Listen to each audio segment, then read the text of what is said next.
Hello students, हम लोगों का भी चैप्टर चल रहा है एप्लीकेशन ऑफ ट्रिगोनोमेट्री, जिसका एक लेक्चर हो चुका है। उसमें हम लोग देख चुके हैं जो भी हमारा इसका कॉन्सेप्ट था वो सब देखिए। एग्जाम्पल चल रहा था, 3 एग्जाम्पल हम कर रहे थे। जैसा कि आप जानते हैं ये बहुत बड़ा आपका रहता है पूरा क्वेश्चंस, इसीलिए हम 3 ही एग्जाम्पल उस वक्त बता पाए थे, बाकी का आज हम लोग करेंगे। तो आइए देखते हैं जो किस टाइप का अब नेक्स्ट एग्जाम्पल है। सबसे पहले उसको बताने से पहले हो सकता है कोई न्यू हो तो हम आपको बता दें जो लाइन ऑफ साइट क्या होता है। जो भी 3 ठो चीज़ हम पढ़े थे स्टार्टिंग में वो हम आपको थोड़ा सा रिव्यू दे देते हैं। लाइन ऑफ साइट होता है, जैसे मान के चलिए ऑब्जर्वेशन, ऑब्जर्वर और ऑब्जर्वेशन को ज्वाइन करने वाले लाइन को हम बोलेंगे लाइन ऑफ साइट, ठीक है।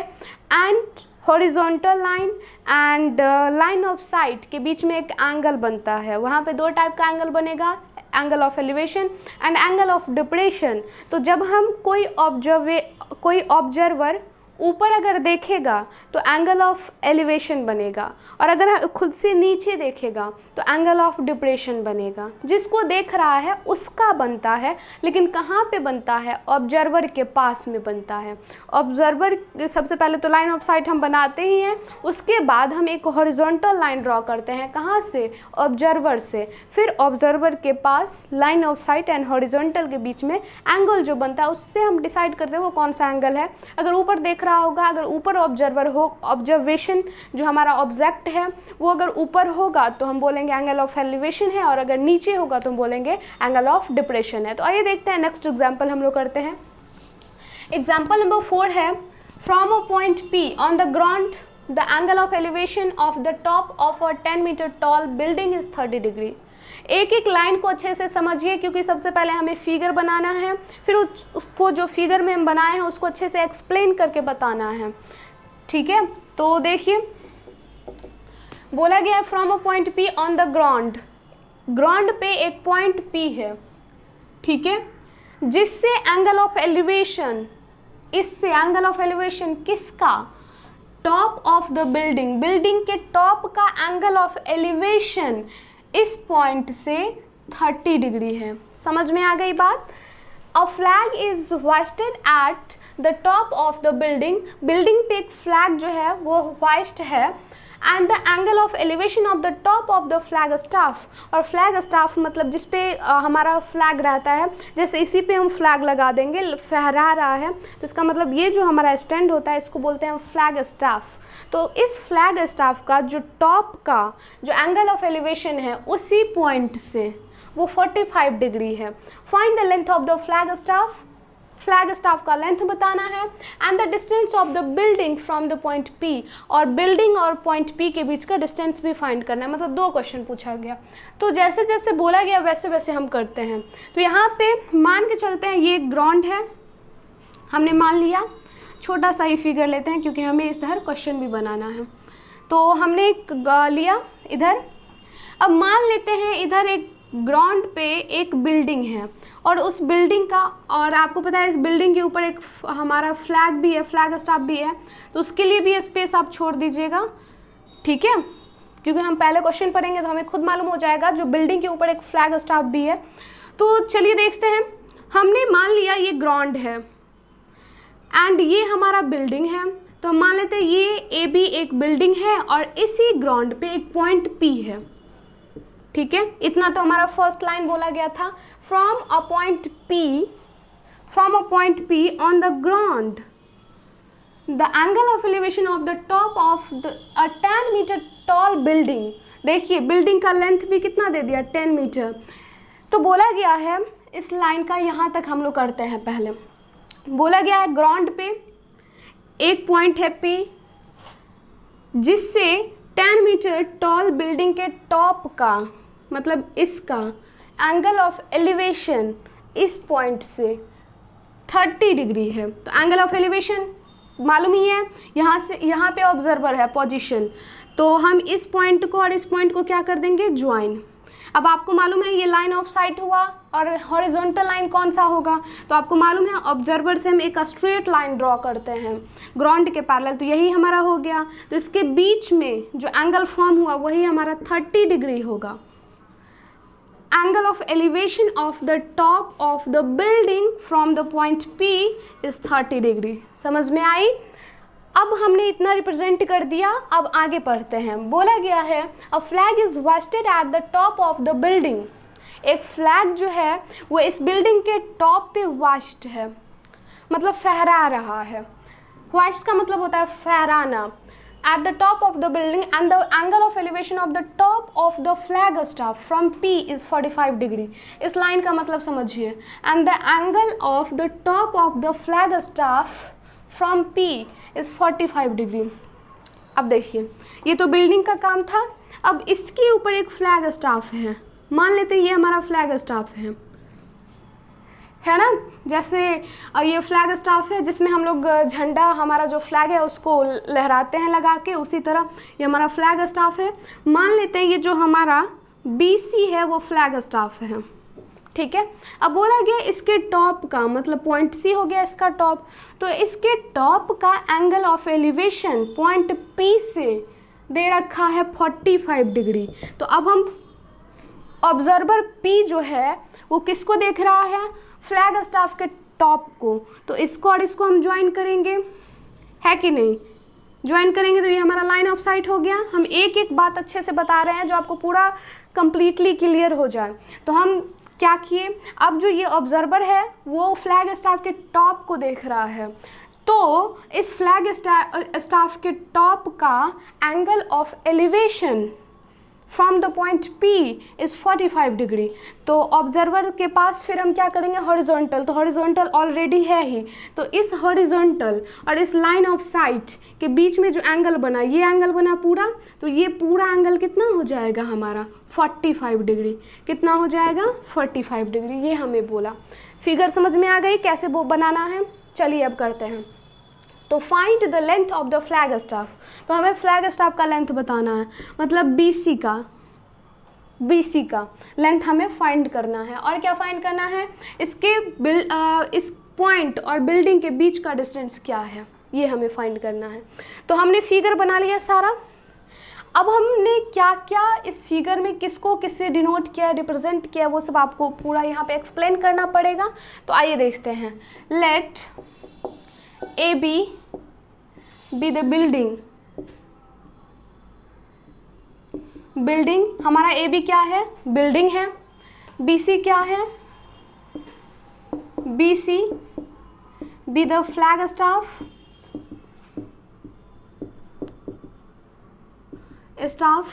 and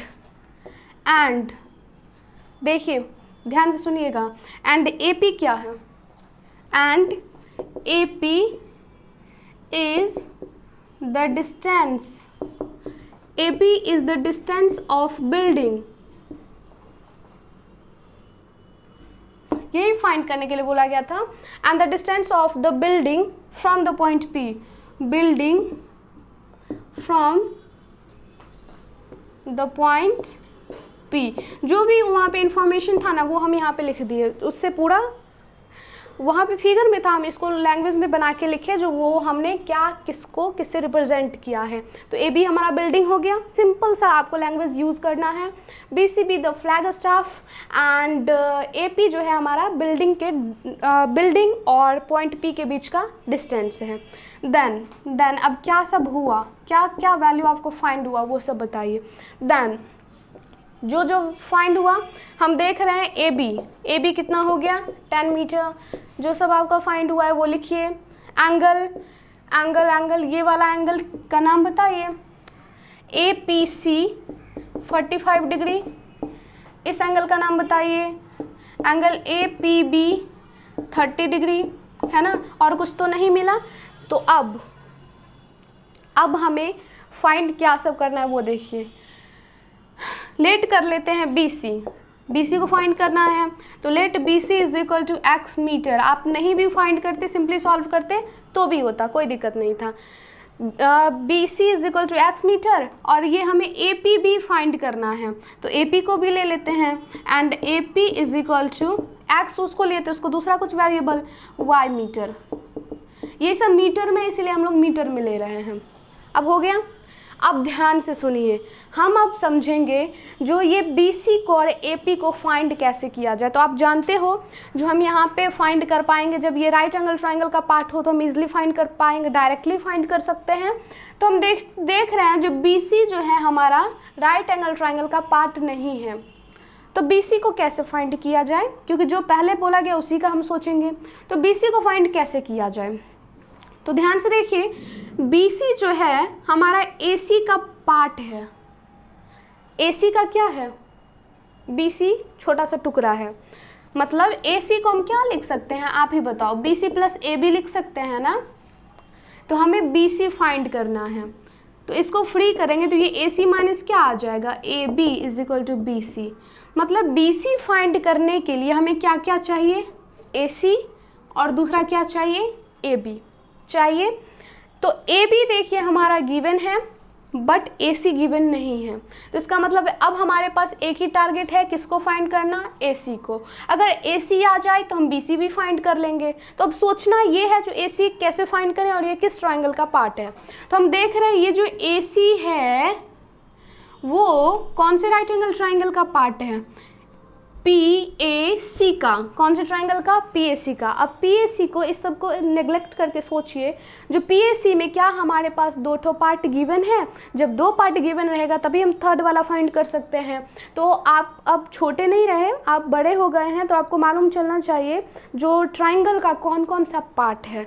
आप देखो इस ट्राइंगल में हम देख रहे हैं ओनली एक एंगल गिवन है 45 डिग्री, और कुछ गिवन नहीं है। आप बोलोगे ये, अरे ये AB जो है ये बड़े वाले ट्राइंगल का थोड़ी ना पार्ट है, बड़े वाले ट्राइंगल का ये AC, ये साइड पूरा का पूरा। तो क्या ये साइड गिवन है, ये साइड गिवन है, ये साइड गिवन है, नहीं, कोई भी साइड गिवन नहीं है। तो इसका मतलब है जो बड़े वाले ट्राइंगल में AC को फाइंड करने के लिए हमें कम से कम इस बड़े वाले ट्राइंगल का एक साइड मालूम होना चाहिए, तभी हम AC को फाइंड कर सकते हैं। तो अब सोचना है जो एक साइड को कैसे फाइंड किया जाए, या तो इसको कैसे फाइंड किया जाए। तो हाइपोटेनस का तो यहाँ पे कोई जिक्र ही नहीं है, तो हम इसी को फाइंड करेंगे, किसको, AP को।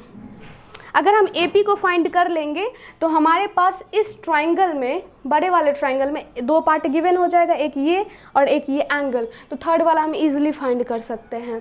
तो अब हमें सोचना है जो AP को कैसे फाइंड किया जाए। तो AP देखिए छोटे वाले ट्राइंगल का पार्ट है, छोटे वाले राइट एंगल जो है उसमें हमारा AP लाई कर रहा है। AP जो है हमारे छोटे वाले ट्राइंगल का पार्ट है। अब छोटे वाले ट्राइंगल में देखते हैं जो हमारा क्या दो पार्ट गिवन है। तो अब देखो इसको, इस सब को नेगलेक्ट करके इसमें सोचो, एक देखिए एंगल गिवन है और एक साइड भी गिवन है, तो दो पार्ट मिल गया। तो इसका मतलब है हम ये थर्ड वाला पार्ट सॉल्व कर सकते हैं। तो सबसे पहले हम किसको सॉल्व कर लेते हैं, AP को। तो देखिए फ्रॉम द ट्राइंगल, छोटे वाले ट्राइंगल का नाम बताइए, from the right triangle PAB में अब देखिए ध्यान से, हमें ये फाइंड करना है y एंड ये गिवन है। तो गिवन साइड और अननोन साइड का रेशियो, अगर हम AB बाय PA करें, AB बाई PA करें तो AB बाई PA क्या हो जाएगा उस एंगल के लिए, P by B, perpendicular by base, और परपेंडिकुलर बाई बेस क्या होता है, tan। तो ये tan और एंगल कितना है 30, तो हम यहाँ पे 30। समझ में आई बात। अब इसको सॉल्व करेंगे हम लोग। AB कितना है 10, PA फाइंड करना है, PA y हमने लिया तो इसको y ले लेते हैं। अगर आप y नहीं लेते तो सिंपली PA कर लेते, कोई दिक्कत नहीं है। tan 30 1/√3। अब यहाँ से क्रॉस मल्टीप्लिकेशन करोगे तो y आ जाएगा आपका tan√3। कितना आ जाएगा, tan√3। y tan√3 आया, इसका मतलब है PA कितना आ गया, tan√3। और PA क्या था, distance of the building from the point P। तो हमें एक क्वेश्चन ये भी पूछा गया, तो हम बोल देंगे दस the distance of the building from the point P is 10√3 metre. समझ में आई। तो एक क्वेश्चन हमने सॉल्व कर दिया। अब दूसरा करते हैं, हमें AC को फाइंड करना है। तो इसको आप नोट कर लीजिएगा, हम इसे मिटाते हैं, फिर नेक्स्ट आगे आपको बताएंगे।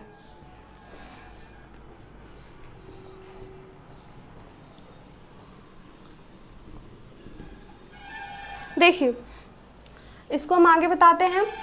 अब हमें PA तो मालूम हो गया, तो इसका मतलब है बड़ा वाला ट्राइंगल हम ले सकते हैं। So now from the right triangle, बड़े वाले ट्राइंगल का नाम बताइए, राइट ट्राइंगल PAC में अब देखिए AC हमें फाइंड करना है और गिवन साइड है PA, तो AC/PA क्या दे देगा उस एंगल के लिए, जो एंगल गिवन है उसके लिए, परपेंडिकुलर बाय बेस मतलब tan और एंगल कितना है 45। समझ में आ रही है? अब देखिए ध्यान से, AC फाइंड करना है जिसको, हाँ AC फाइंड करना है और PA कितना है बताइए, PA है हमारा, एक तो चीज़ आप बताइए, हम उतना नहीं करके इतना ये भी तो कर सकते हैं ना, AC को क्या लिख सकते हैं, AC को tan + x लिख सकते हैं कि नहीं?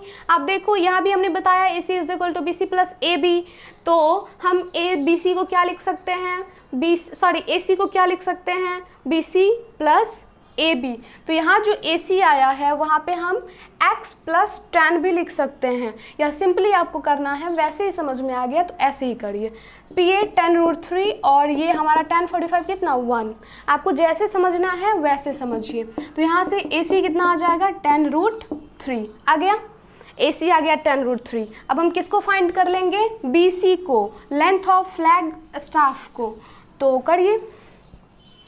सो length of flag staff is equal to क्या है BC, और BC बराबर क्या हो जाएगा AC माइनस बताइए AB, जस्ट अभी बताया था, और AC क्या है कितना आया tan√3, AB कितना 10, तो देखिए 10 कॉमन, तो ये हमारा कितना आ जाएगा √3 - 1। समझ में आई बात? ये था हमारा इस टाइप का क्वेश्चन का सॉल्यूशन, तो आप लोग कर लोगे। अब हम नेक्स्ट क्वेश्चन करते हैं।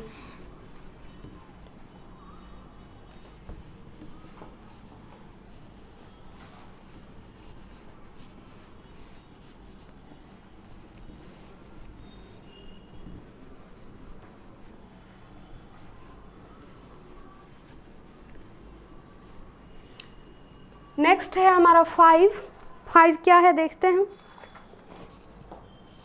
बहुत अच्छा क्वेश्चन है 5।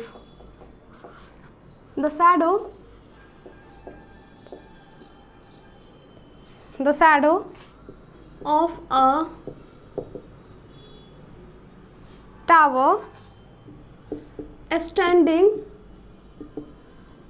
on a level ground, मतलब समतल पूरा plane, on a level ground is found to be 40 meter longer when the sun's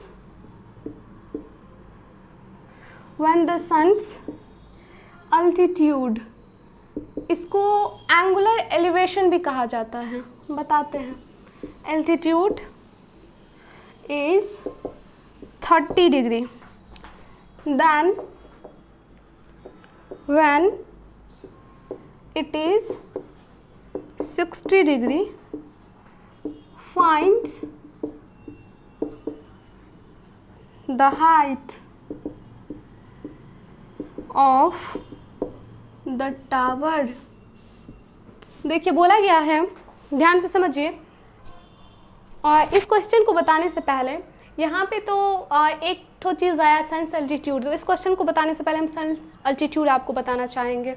यहाँ पे देखिए, जैसे मान के चलिए ये बिल्डिंग है, कोई भी बिल्डिंग है, और ये हमारा ग्राउंड है, ठीक है।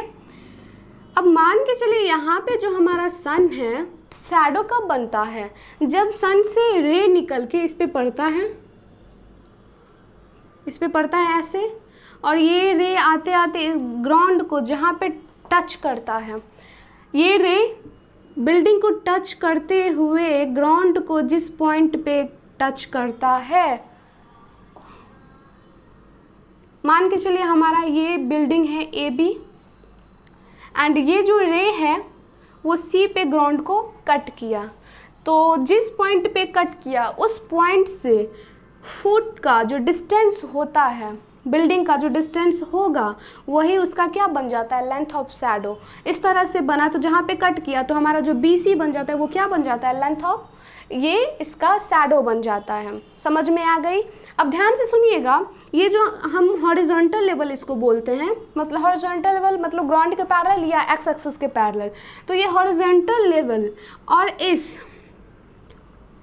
लाइन, ये जो रे आ रहा है, इसको हम लाइन ऑफ साइट भी बोल सकते हैं। तो इसके बीच में जो एंगल बना उसी को बोलते हैं हम सन्स अल्टीट्यूड। क्या बोलेंगे, सन्स अल्टीट्यूड, या फिर हम ये भी बोलते हैं इसको एंगुलर एलिवेशन। कभी भी आपको फाइंड करने के लिए बोला जाए तो आप कंफ्यूज मत होइएगा, ठीक है।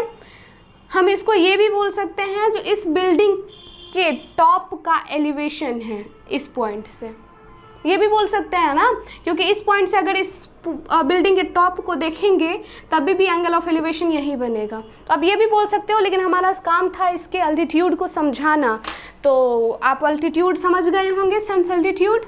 अब देखिए इसका यूज़ होने वाला है यहाँ पे, तो बहुत अच्छा क्वेश्चन है, पूछा जाता है बार बार। The shadow of a tower standing on a level ground is found to be 40 metre longer when the sun's altitude is 30 degree than which is 60 degree, find the height of the tower.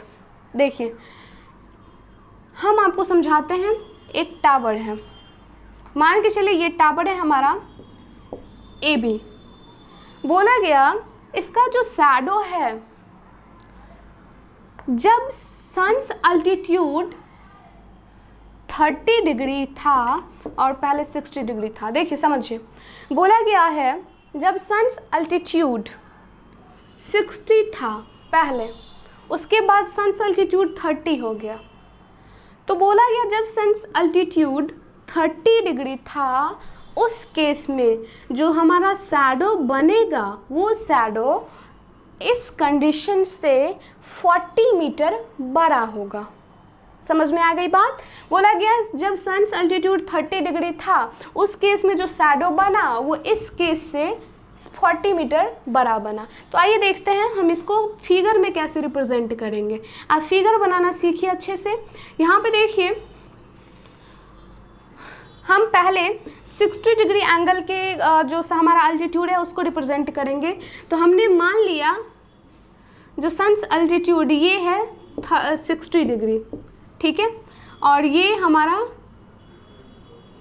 जो है जब sons altitude 60 degree था तब length of shadow हमने मान लिया AC।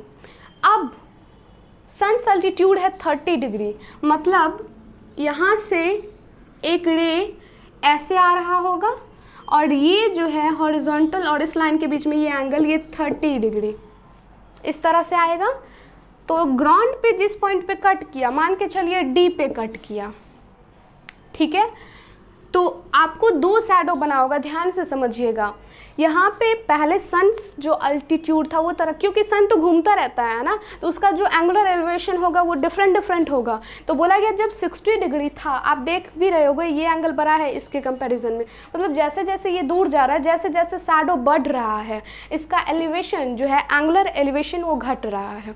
तो हम देखेंगे जो ये 60 डिग्री था, जब सन्स अल्टीट्यूड 60 डिग्री था तो इस केस में AC शैडो बना, और जब 30 डिग्री था सन्स अल्टीट्यूड तो कौन सा शैडो बना, ये AD, क्योंकि हम जानते हैं जहाँ पे कट किया वो पॉइंट और इसके फुट के बीच का जो डिस्टेंस होता है वो होता है length of shadow.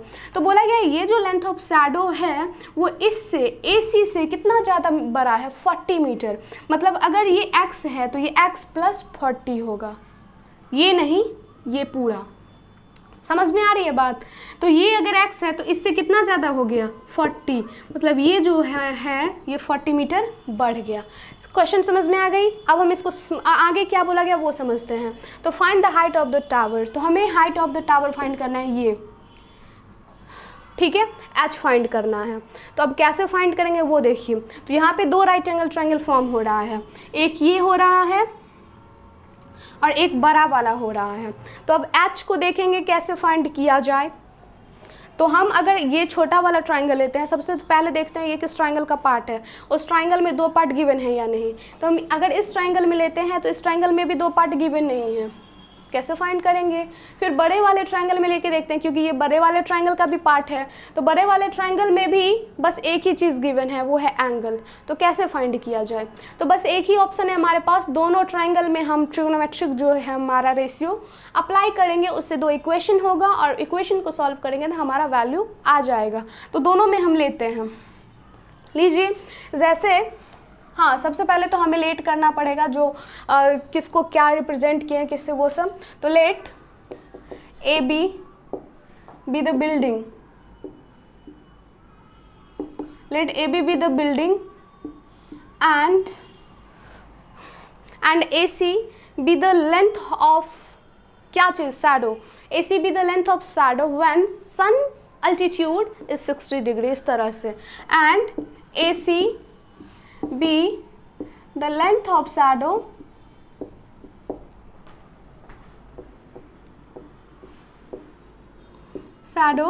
when sun's altitude is 60 degree and AD क्या है? and AD is the length of shadow when sun altitude कितना है? altitude कितना है? is 30 degree. समझ में आ गई? ये हमने इंफॉर्मेशन लिख दिया। अब उसके बाद हम लेट कर लेते हैं। लेट ए सी बराबर एक्स, लेट ए सी बराबर एक्स। अगर ए सी बराबर एक्स है तो आप बताओ, अगर ए सी एक्स है तो ए डी कितना होगा? X plus 40। क्यों? क्योंकि ए डी जो है इससे 40 मीटर बड़ा है। ये मीटर एंड ये मीटर।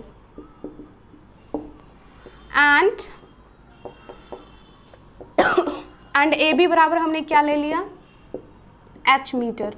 ये सब हमने लेट कर लिया। अब हम दोनों ट्रायंगल में जैसा कि बोले थे बारी बारी से जाएंगे। फ्रॉम द राइट ट्रायंगल, कौन सा triangle? C A B, from the right triangle C A B. इस ट्रायंगल से आप देखो, हाइपोटेनस का तो कोई जिक्र ही नहीं है, बस लेंथ ऑफ शैडो और इसके हाइट से मतलब है। तो इसका मतलब है हमें इसी दोनों में रिलेशन लगाना है, चाहे आप ये परपेंडिकुलर और बेस में रिलेशन लगाना है, तो चाहे आप tan में लो या cot में लो। हम अगर h बाई एक्स लेते हैं, क्या ले लें? h by x. तो ये परपेंडिकुलर बाई बेस मतलब tan 60 के बराबर। ये सब अब आपको समझ में आना चाहिए। तो ये देखिए h बाई एक्स tan 60 कितना होता है? √3 होता है। एक तो चीज़ याद रखिएगा, हमें फाइंड क्या करना है एक्चुअल में? h का वैल्यू फाइंड करना है, तो x का वैल्यू फाइंड करना नहीं है। तो इसका मतलब है जो इक्वेशन जो आएगा वो किसके टर्म में हम लेंगे? h के टर्म में। क्यों? क्योंकि हमें h फाइंड करना है। ये देखिए, इसको फ्री करेंगे तो ये h इज इक्वल टू क्या हो जाएगा? √3x। h is equal to क्या होगा? √3x। अब हम क्या बोले? जो x को फ्री कर लीजिए, क्योंकि x हमें फाइंड नहीं करना है। तो h को अगर फ्री करेंगे तो ये इनटू में, इधर कहाँ जाएगा? डिवाइड में। ये आ गया x is equal to h by √3। ये इक्वेशन फर्स्ट हमें एक ट्राइंगल से मिल गया। अब सेकेंड ट्राइंगल से हम करेंगे तो इसके लिए हमें क्वेश्चन को मिटाना पड़ेगा, तो हम क्वेश्चन मिटा रहे हैं।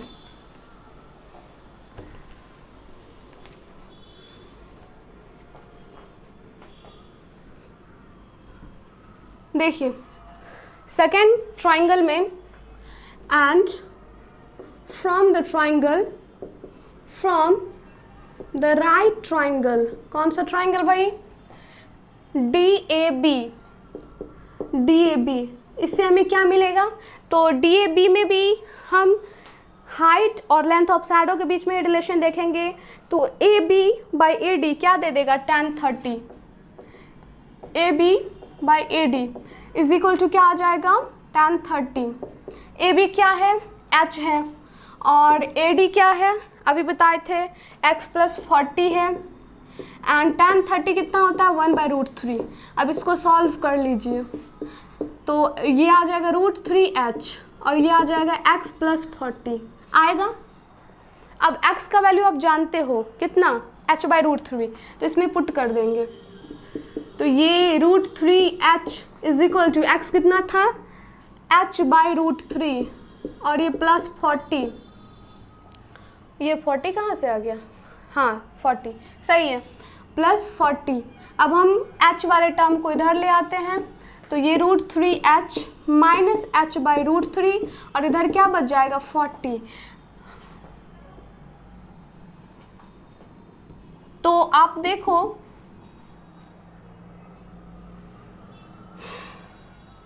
देखिए, अगर हम यहाँ पे एलसीएम लेते हैं √3, इसको सॉल्व करते जाना है बस। अगर √3 एलसीएम लेते हैं तो ये कितना मल्टीप्लाई हो के आ जाएगा, 3h माइनस 2h और इधर 40, सॉरी ये 2 नहीं h, तो ये 2h/√3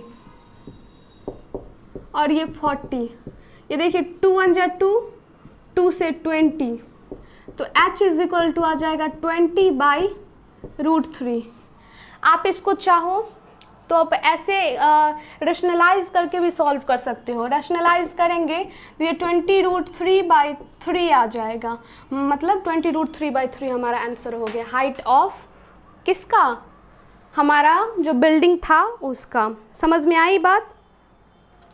20√3/3, कुछ मिस्टेक किए हैं हम लोग।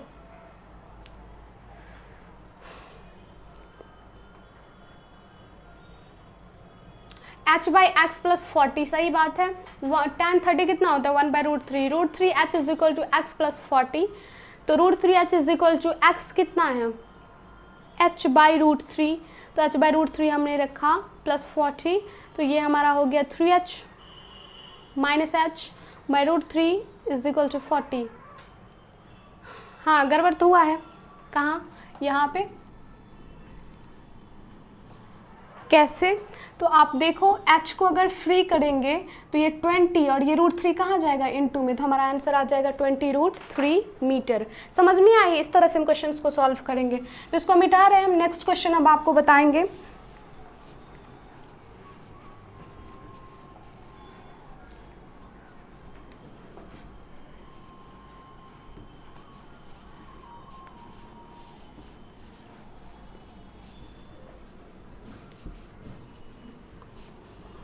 देखिए नेक्स्ट क्वेश्चन है हमारा 6 number.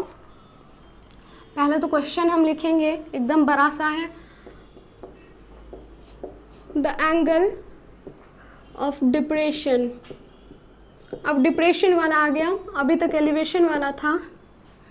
Of the top and bottom of an 8-meter tall building.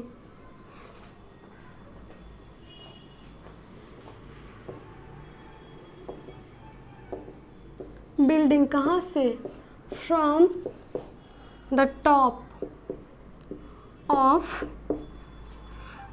A multi storage building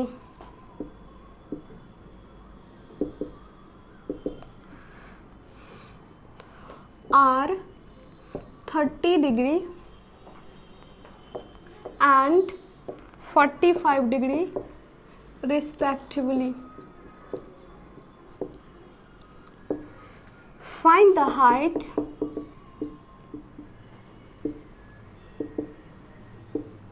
of the multi-storage building and the distance between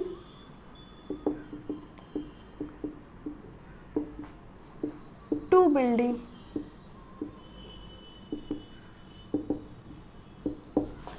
देखिए क्वेश्चन को अच्छे से पढ़िए। पहले बोला गया the angle of depression of the top and bottom of an 8 metre tall building. बोला गया है कोई 8 मीटर टॉल बिल्डिंग है जिसके टॉप का और बॉटम का दोनों का एंगल ऑफ डिप्रेशन कहाँ से from the top of multi storage building, उससे बहुत लंबा बिल्डिंग है, are 30 degree and 45 degree respectively. Find the height of the multi storage building, multi storage building का हाइट फाइंड करना है, and the distance between two buildings. हमारे पास यहाँ पे दो बिल्डिंग हैं, एक तो मल्टी स्टोरेज है, जाहिर सी बात है उससे बड़ा ही होगा।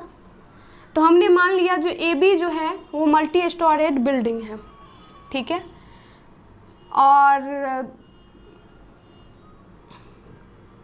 और ये हमारा हो गया सी डी जो है हमारा वो 8 मीटर टॉल बिल्डिंग है। दो बिल्डिंग है, एक मल्टी स्टोरेज है और एक का लेंथ है 8 मीटर। तो हमने मान लिया जो सी डी जो है वो 8 मीटर लेंथ वाला बिल्डिंग है, ठीक है। समझ में आ रही है बात। आगे बोला गया है जो इसके टॉप और बॉटम का angle of elevation from the top of the building are 30 degree and 45 degree. हम समझाते हैं आपको इस बात को। तो हाइट फाइंड करना, हाँ देखिए बोला गया है एक मल्टी स्टोरेज बिल्डिंग है ग्राउंड लेवल पे, और उसी ग्राउंड पे एक दूसरा बिल्डिंग है 8 मीटर लेंथ का। इतना समझ में आ गई बात, इतना हम लोगों ने कर लिया। अब बोला गया है जो इस 8 मीटर लेंथ वाले बिल्डिंग का एंगल ऑफ डिप्रेशन, इस 8 मीटर लेंथ वाले बिल्डिंग के टॉप और बॉटम, ये हो गया टॉप और ये हो गया बॉटम, तो इन दोनों का एंगल ऑफ डिप्रेशन कहाँ से, इस मल्टी स्टोरेज बिल्डिंग से, बिल्डिंग के टॉप से। मतलब इस मल्टी स्टोरेज बिल्डिंग के टॉप पे कोई खड़ा होगा, कोई ऑब्जर्वर कोई होगा, तो यहाँ से वो ऑब्जर्वर, इसके टॉप से वो ऑब्जर्वर एक बार इसके टॉप को देख रहा होगा और एक बार किसको देख रहा होगा, बॉटम को। तो हम जानते हैं अगर ऊपर से नीचे देखेंगे तो एंगल ऑफ डिप्रेशन बनता है, क्या बनता है, एंगल ऑफ डिप्रेशन, जिसको देखा जा रहा है उसका। तो इसका बन रहा है angle of depression of top and bottom, दोनों का एंगल ऑफ डिप्रेशन कहाँ से, टॉप से, यहाँ से देख रहा है कोई। तो मान के चलिए, ध्यान से सुनिएगा, जब पॉइंट ए से टॉप से हम टॉप को, इसके टॉप को देखेंगे तो देखिए नीचे से ऊपर से नीचे ही दिख रहा है, इसका मतलब है जो एंगल ऑफ डिप्रेशन बनेगा, है ना। और कहाँ बनता है एंगल, ऑब्जर्वर के पास, ठीक है। एंड एक बार ये कहाँ देख रहा है, नीचे, ठीक है। ऑब्जर्वर है कहाँ, फ्रॉम द टॉप, यहाँ पे। तो ऑब्जर्वर के पास हम सबसे पहले एक हॉरिजॉन्टल लेवल ड्रॉ करेंगे। तो मान के चलिए ये हॉरिजॉन्टल लेवल है, इसका कुछ नाम दे दीजिए आप, AM। और ये जो होगा वो किसके पैरेलल होगा, BD के पैरेलल, ग्राउंड के पैरेलल, या यूँ कहिए ये जो होगा इस पे परपेंडिकुलर होगा। हमने नेक्स्ट वीडियो, इससे पहले वाले वीडियो में बताया था। तो ध्यान से सुनिएगा, देखिए ये ऑब्जर्वर है जो एक बार टॉप को देख रहा है। पहले हम टॉप की बात करते हैं। तो इस बिल्डिंग के टॉप को देख रहा है, तो एंगल ऑफ डिप्रेशन 30 डिग्री बन रहा है। तो एंगल ऑफ डिप्रेशन, कोई भी एंगल कहाँ बनेगा, ऑब्जर्वर के पास। तो ये तो मालूम हो गई, जो ये जो ऑब्जर्वर है इसको देख रहा है, तो ये लाइन ऑफ साइट हो गया। और ऑब्जर्वर के पास हम ये हॉरिजॉन्टल लाइन ड्रॉ करेंगे। अब इसके लाइन ऑफ साइट और हॉरिजॉन्टल लाइन के बीच में जहाँ भी हो ऑब्जर्वर, हम वहीं पे हॉरिजॉन्टल लाइन ड्रॉ करेंगे। तो ये line of sight and horizontal के बीच में जो एंगल बना वही एंगल ऑफ डिप्रेशन हो गया। और वो कितना डिग्री है, 30 डिग्री। समझ में आ गई। पहले टॉप का बोला तो पहला वाला टॉप का होगा, फिर बॉटम बोला तो दूसरा वाला बॉटम का होगा। तो ये 30 डिग्री हो गया। फिर से सुनिए, अब इस यहाँ पे खड़े होके कोई ऑब्जर्वर, यहाँ पे कोई ऑब्जर्वर है, अब इसके बॉटम को देख रहा है, बॉटम को देख रहा है। तो ये हमारा लाइन ऑफ साइट हो गया। और ऑब्जर्वर कहाँ है, टॉप पे। तो यहाँ से फिर से हम एक हॉरिजॉन्टल लाइन ड्रॉ करेंगे जो कि यही होगा। तो इस लाइन ऑफ साइट और हॉरिजॉन्टल लाइन के बीच में जो एंगल हुआ वही हमारा एंगल ऑफ डिप्रेशन हो जाएगा। इसके बॉटम का कितना डिग्री है, 45 डिग्री है। बात समझ में आई कि नहीं? समझना बहुत ज़्यादा ज़रूरी है। जहाँ पे ऑब्जर्वर रहेगा वहीं पे हम हॉरिजॉन्टल लाइन ड्रॉ करते हैं, और लाइन ऑफ साइड तो हमें मालूम है, दोनों पॉइंट को ज्वाइन कर देते हैं। तो हॉरिजॉन्टल और लाइन ऑफ साइड के बीच में जो एंगल फॉर्म हुआ वही एंगल ऑफ डिप्रेशन या एंगल ऑफ एलिवेशन होगा। अगर ऊपर से देख रहे हैं तो एंगल ऑफ डिप्रेशन होगा, अगर नीचे से देख रहे हैं तो एंगल ऑफ एलिवेशन होगा, है ना। तो हमने ये कर दिया। अब है जो हम कैसे सॉल्व करें, हमें बोला गया जो मल्टी स्टोरेड बिल्डिंग जो है उसका हाइट फाइंड करिए, मतलब ए बी फाइंड करिए, ये वाला। अब कैसे फाइंड करें, यहाँ पे तो बस एक ही राइट एंगल ट्रायंगल फॉर्म हो रहा है जिसमें हमें कुछ भी मालूम नहीं है। तो सुनिए, यहाँ से सबसे पहले ये जो हमारा ये स्टॉप है, इस पॉइंट से हम इस पे ए बी पे एक परपेंडिकुलर ड्रॉ करेंगे, या यूँ कहिए जो हम यहाँ से ये डी क्या ले लें, पी ले लेते हैं। तो यूँ कहिए जो ये जो सी पी है वो हम बी डी के पैरेलल ड्रॉ कर रहे हैं, और ये भी इसके पैरेलल है, मतलब ये तीनों क्या हो जाएगा, पैरेलल होगा। तो पहले हम लिखते हैं, उसके बाद आपको समझाएंगे। तो देखिए, let A B be the multi storage building and CD is and CD is 8 meter. CD is 8 meter tall building, ठीक है। CD is 8 meter tall building, इतना हमने ले लिया। अब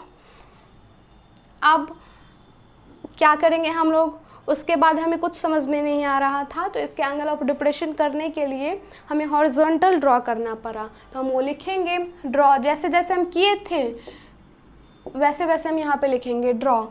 क्या किए, ड्रॉ ए एम, परपेंडिकुलर या पैरेलल आप बोल सकते हो, पैरेलल इसके और परपेंडिकुलर उसके। Draw A M is parallel to D B, ठीक है। Draw A M is parallel to D B, and ये भी हमने ड्रॉ किया C P, and C P is parallel to D B, हमने ये ड्रॉ किया।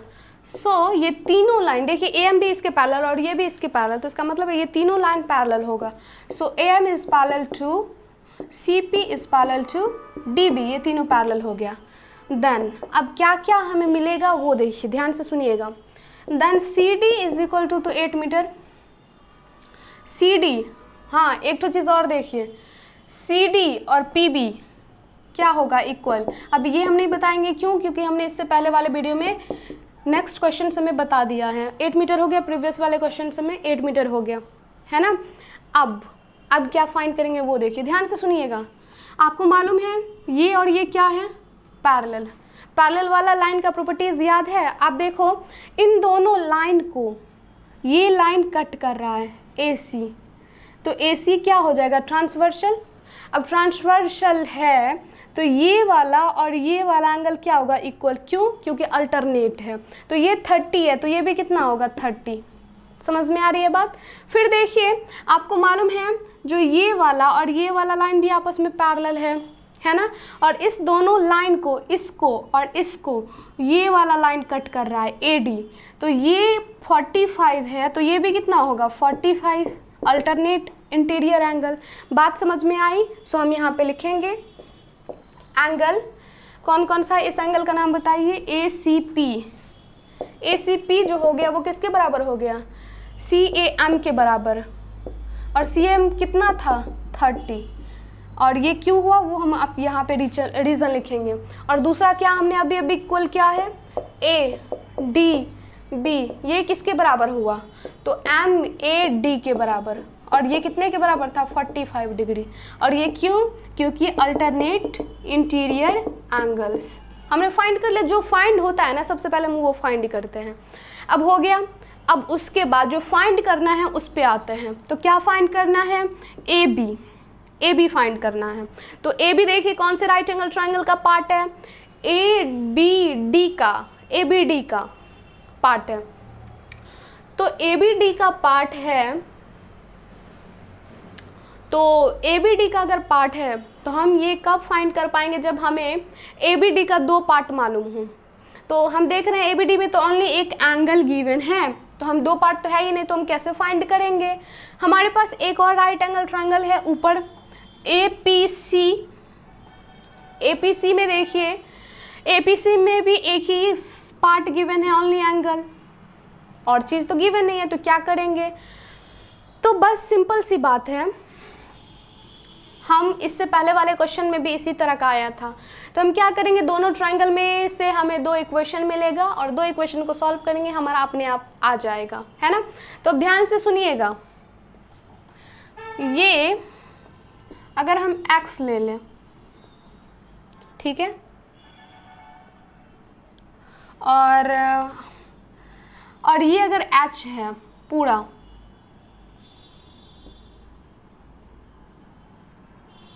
यही फाइंड करना था, ए भी फाइंड करना था, है ना, ए भी फाइंड करना था। चलो कोई दिक्कत नहीं है, आप ऐसे ही सॉल्व करो, ऐसे ही सॉल्व करते हैं, कोई दिक्कत नहीं है। तो इतना हमने कर लिया। अब हम दोनों ट्रायंगल में से हम फाइंड करेंगे हमारा जो भी है इक्वेशन वो। तो अब हम चलते हैं फ्रॉम द राइट ट्रायंगल। कौन सा ट्रायंगल ले लें पहले, जो लेना हो, ए बी डी लेते हैं, मान के चलो ए बी डी लिए। तो ए बी डी में एंगल है और हाइपोटेनस से कोई मतलब नहीं है, उसको नहीं लीजिएगा, हम ये perpendicular and base B D ले लेते हैं। क्यों ले रहे हैं वो आपको बाद में मालूम चलेगा। हम ये चाह रहे हैं क्योंकि देखो ये 2 राइट एंगल ट्रायंगल है और दोनों में ये जो PC है और इसमें BD है। PC छोटे वाले ट्रायंगल का पार्ट है और BD इस ट्रायंगल का पार्ट है। आप देखोगे PC जो है वो BD के बराबर है कि नहीं, correspond opposite side of rectangle, तो वो दोनों बराबर है। इसीलिए हम चाह रहे हैं जो हमारा हाइट एंड परपेंडिकुलर और बेस में ही रिलेशन आ जाए। तो परपेंडिकुलर और बेस में कौन देता है, tan देता है, और एंगल कितना है 45। अब AB बाई BD और tan 45 कितना होता है 1, तो AB बराबर क्या हो गया BD। AB बराबर क्या हो गया BD, क्रॉस मल्टीप्लिकेशन से AB बराबर क्या हो गया BD। मतलब AB जो है AB वो BD के बराबर है, मतलब दोनों साइड क्या हो गया बराबर हो गया। अगर ये y है तो ये भी कितना हो जाएगा y हो जाएगा। समझ में आ रही है बात। तो बस ये इतना किए हम। अब हम सेकंड नेक्स्ट ट्रायंगल में अप्लाई करेंगे। आप ये बताइए अगर AB BD के बराबर है तो क्या AB PC के बराबर नहीं होगा, ऑफ कोर्स होगा क्योंकि ये दोनों साइड बराबर है। बट BD जो है वो किसके बराबर है PC के बराबर। सो AB जो होगा वो PC के बराबर होगा। अब नेक्स्ट ट्रायंगल में हम करते हैं, तो ये हम मिटा रहे हैं यहाँ से।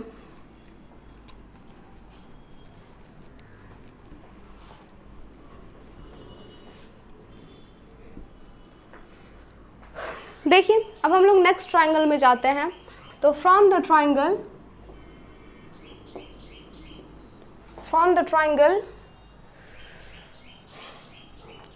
APC,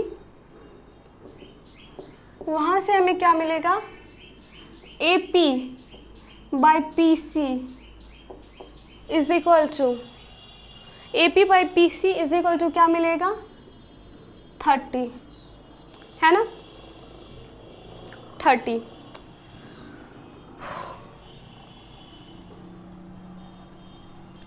हाँ देखिए AP बाई PC कितना निकल जाएगा 30, sorry tan 30।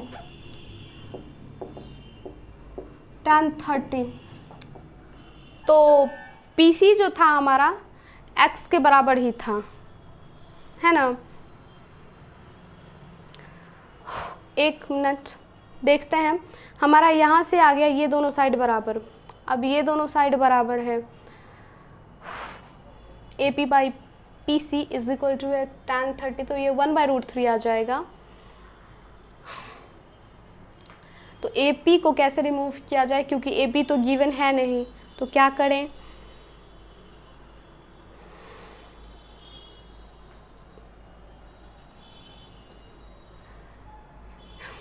AP by PC,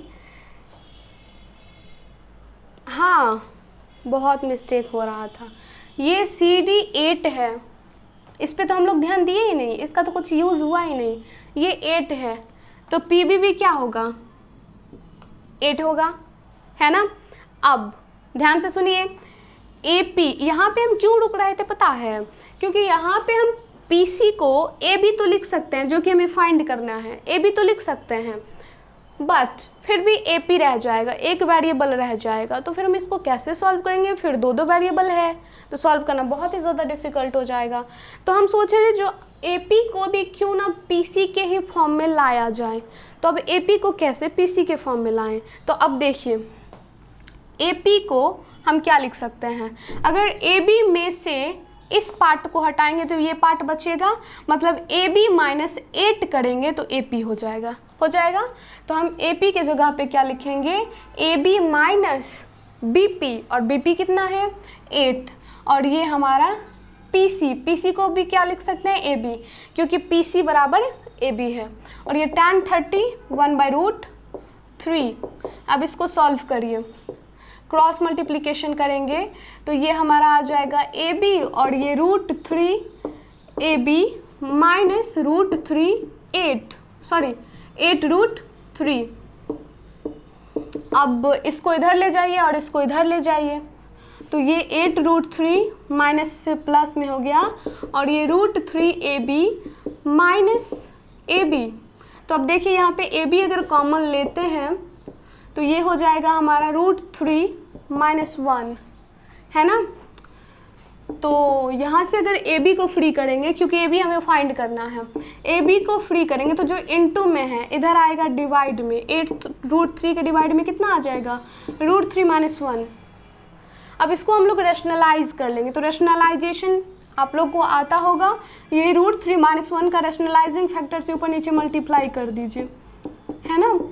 तो मल्टीप्लाई करिए, कितना आ जाएगा 24 एंड प्लस ये 8√3 एंड ये दे देगा a plus B into A minus B, a² - b² मतलब 2 आ जाएगा, 2, है ना। कितना दे देगा 2,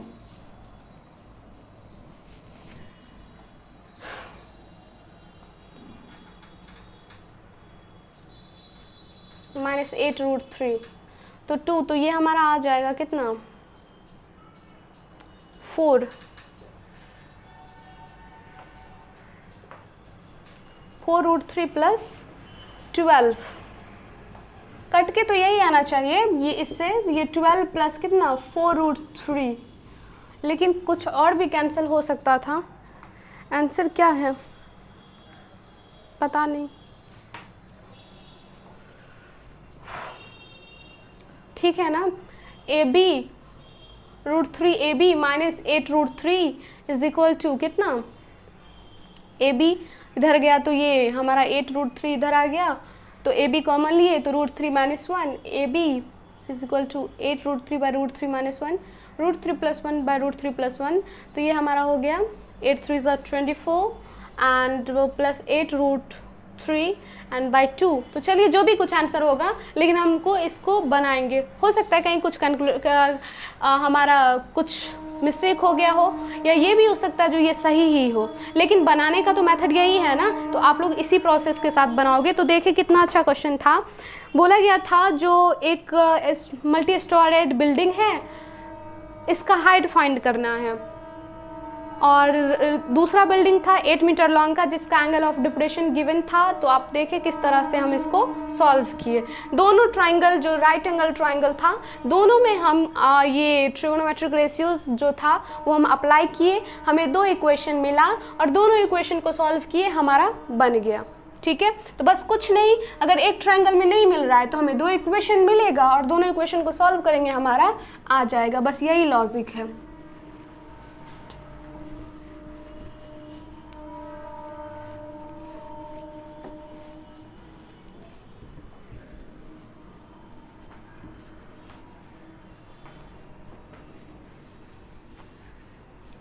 देखिए अब हम लोग देखते हैं, कौन सा देख रहे थे, हाँ 7 है। अब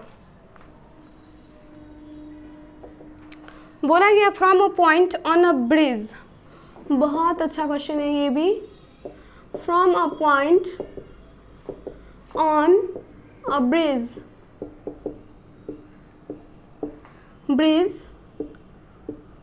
across a river,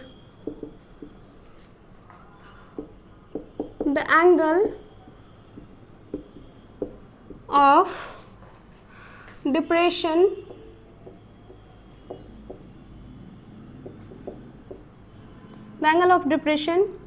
of the bank, bank का मतलब जानते हैं किनारा होता है, banks on opposite sides of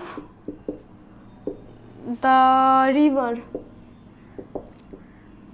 are 30 degree and 45 degree respectively.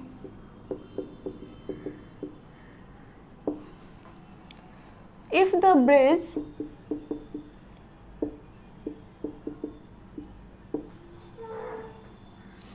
bridge is at a height of 3 meters from the river, from the banks, find the width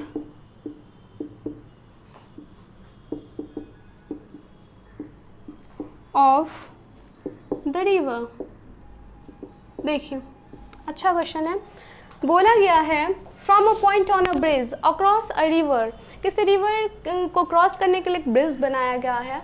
the angle of depression of the banks, अब मान के चलिए आप ही bridge पे खड़े हैं और वहाँ से बैंक मतलब होता है नदी का किनारा जो है, रिवर का किनारा दोनों साइड, तो दोनों साइड्स के बैंक का जो एंगल ऑफ डिप्रेशन है, जाहिर सी बात है अगर हम ऊपर से देख रहे हैं तो नीचे का जो ऑब्जेक्ट है उसका एंगल ऑफ डिप्रेशन ही बनेगा। तो on opposite sides of the river are 30 degree and 45 degree respectively. If the bridge is at a height of 3 metre from the banks, और वो जो ब्रिज है वो बैंक से 3 मीटर ऊपर है, मतलब हाइट दे दिया ब्रिज का। Find the width of the river, तो रिवर का विथ बताना है। जैसे सपोज मान के चलिए ये हमारा रिवर है, समझ लिया हमने ये एक रिवर है, और इधर ऐसे एक ब्रिज बनाया गया है, ऐसे ब्रिज बनाया जाता है पूरा एकदम, है ना, और ऐसे रहता है जो भी कुछ, और इधर अपना जो भी इधर भरा हुआ रहता है। तो हमें बस उतना से मतलब नहीं है, बस हम मान लेते हैं जो यहाँ ये ब्रिज है और इस पे कोई पॉइंट है P, ठीक है। ये अगर रिवर है तो ये इस रिवर का ये 2 बैंक्स होंगे, किनारे होंगे इस नदी का, है कि नहीं। जैसे ये हमारा अगर रिवर है यही, तो ये क्या होता है, इसका बैंक्स होता है, अपोजिट साइड का बैंक। समझ में आ रही है। तो बोला गया है इस दोनों बैंक्स के angle of depression from the point P is 30 degree and 45 degree.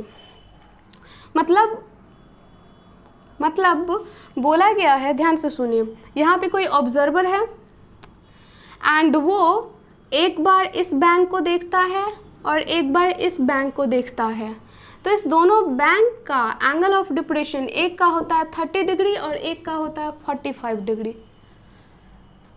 ठीक है। तो अब आप ये हमको बताइए, ये जो एंगल है वो कहाँ फॉर्म होगा, ऑब्जर्वर के पास, बार बार बोल रहे हैं। तो ऑब्जर्वर के पास हम हॉरिजॉन्टल ड्रॉ करेंगे, तो यही हमारा हॉरिजॉन्टल होता है, स्ट्रेट लाइन। तो horizontal and line of site के बीच में एंगल बनेगा, तो ये 30 है ना, और ये कितना 45। समझ में आ रही है बात, 45। आगे देखिए, बोला गया है if the bridge at a height of 3 metre from the banks, बोला गया जो ये जो ब्रिज है वो बैंक से 3 मीटर ऊपर है, मतलब ये जो ऑब्जर्वर होगा उसका हाइट बैंक से कितना होगा 3 मीटर। तो हाइट आपको मालूम है, कभी भी किसी पॉइंट का कहीं से हम परपेंडिकुलर लेते हैं, तो ये जो हम मान के चलिए ये हमारा PM हो गया, ठीक है, और इस बैंक का नाम दे देते हैं A और इसका नाम दे देते हैं B। तो ये जो PM हो गया वो हाइट ऑफ ब्रिज हो गया, ठीक है, और ये कितना मीटर है, 3 मीटर। तो बोला गया है आपको फाइंड करना है width of river. Width of river मतलब ये क्या फाइंड करना है, ए बी। अब आपको सोचना है ए बी कैसे फाइंड किया जाए। तो देखिए A B exactly right angle triangle का पार्ट नहीं है, तो अगर हम ए एम और एम बी फाइंड करें तो हमारा ए बी आ जाएगा दोनों को जोड़ के। तो हमारा टारगेट है ए एम और एम बी को कैसे फाइंड किया जाए।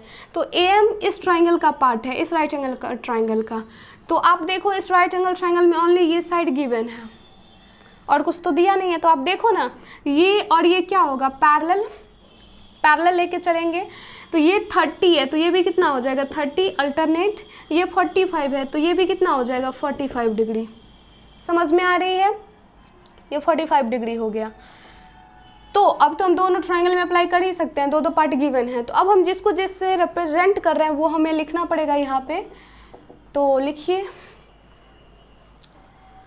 Late P be the point on bridge, on the bridge। हमने ले लिया P जो है ब्रिज पे एक पॉइंट है।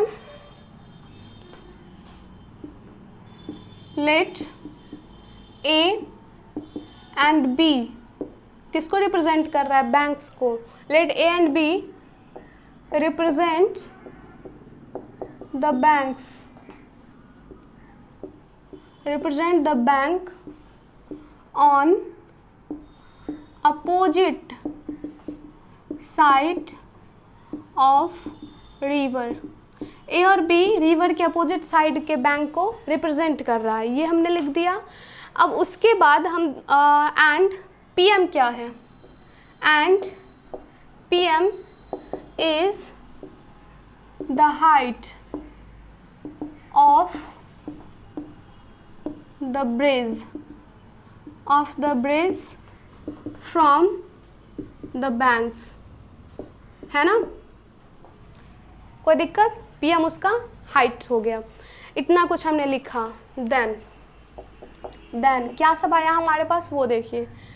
देन PM जो हो जाएगा वो कितना 3 मीटर।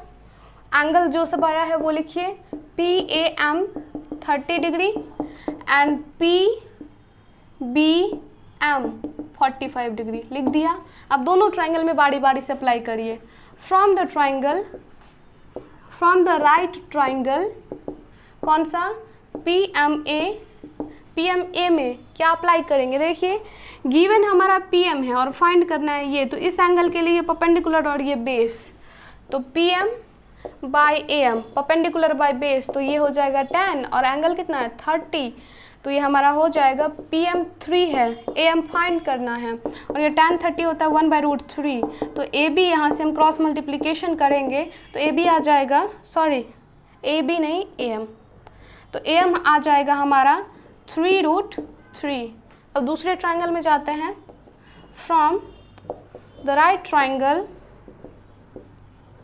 ट्रायंगल कौन सा, PMB में, PMB में फिर से हम क्या करेंगे, PM बाय MB और ये क्या दे देगा tan 45।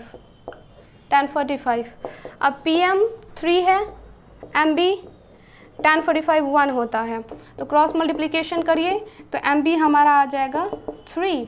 So now AB width of river AM plus MB, AM कितना है, AM 3√3 एंड ये हमारा 3, तो 3 कॉमन, तो √3 + 1 मीटर।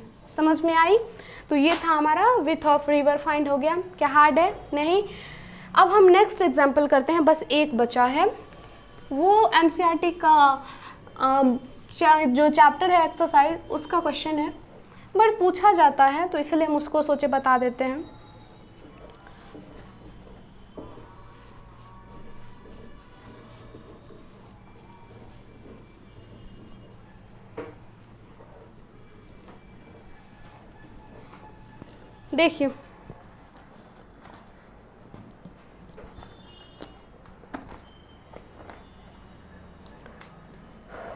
देखिए बोला गया है, ये एग्जाम्पल नंबर कौन सा होगा, 8 होगा।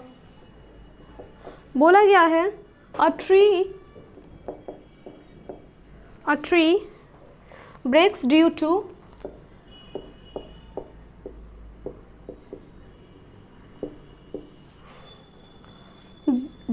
a storm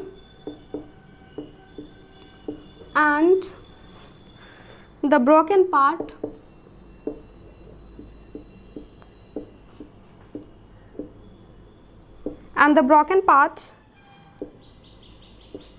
bends so that the top of the tree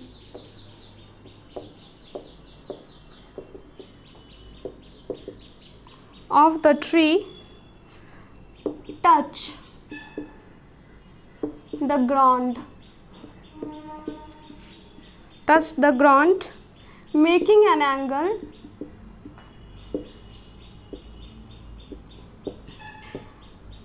(30° with it. The distance between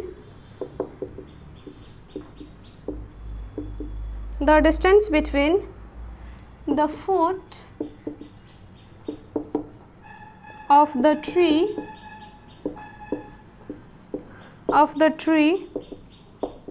to the point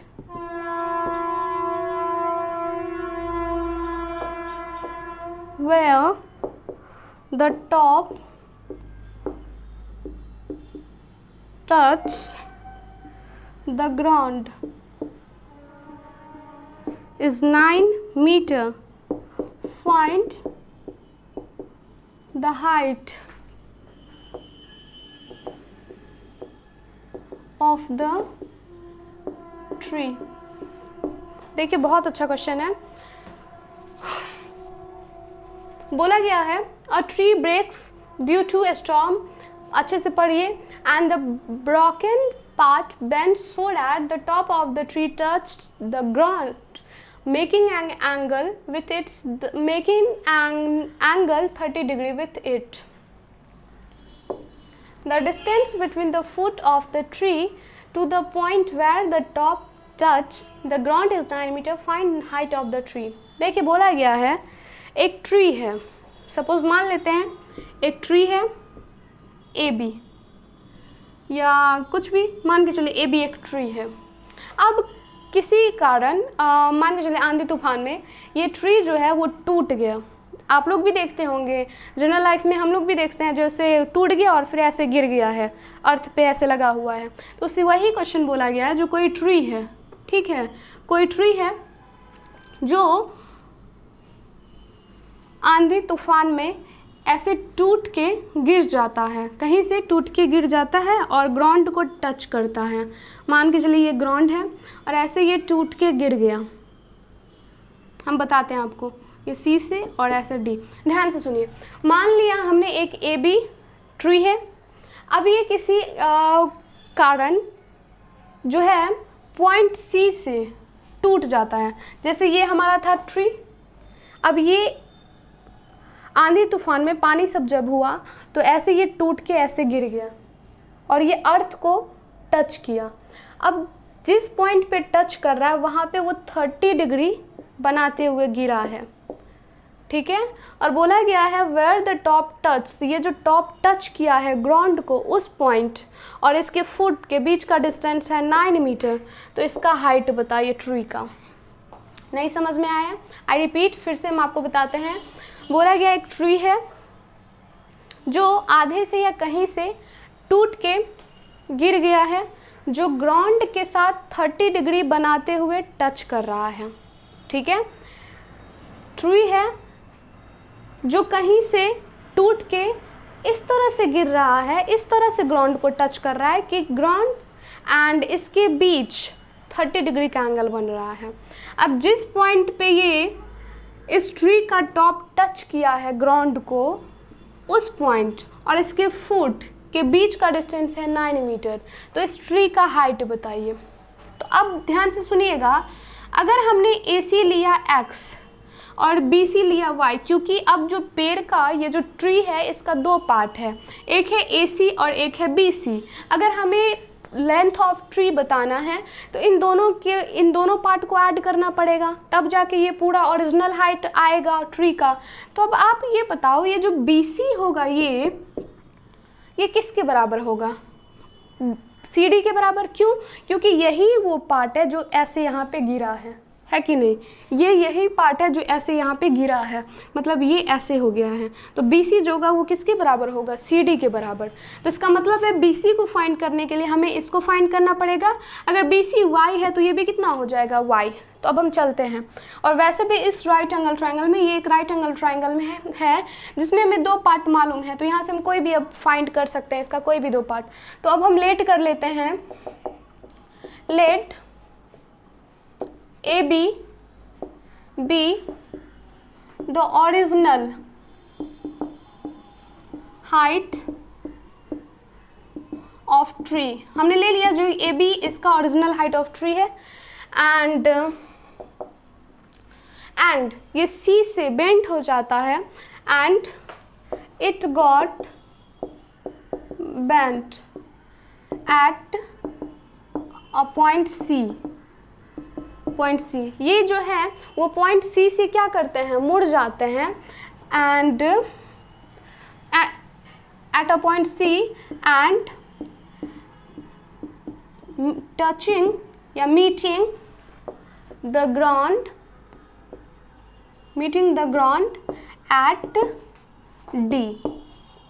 हमने ले लिया जो AB एक हमारा जो ट्री है उसका ओरिजिनल हाइट है, और ये C पॉइंट से मुड़ जाता है, जो मुड़ने के बाद ग्राउंड को D पॉइंट पे टच कर रहा है, ये हमने ले लिया।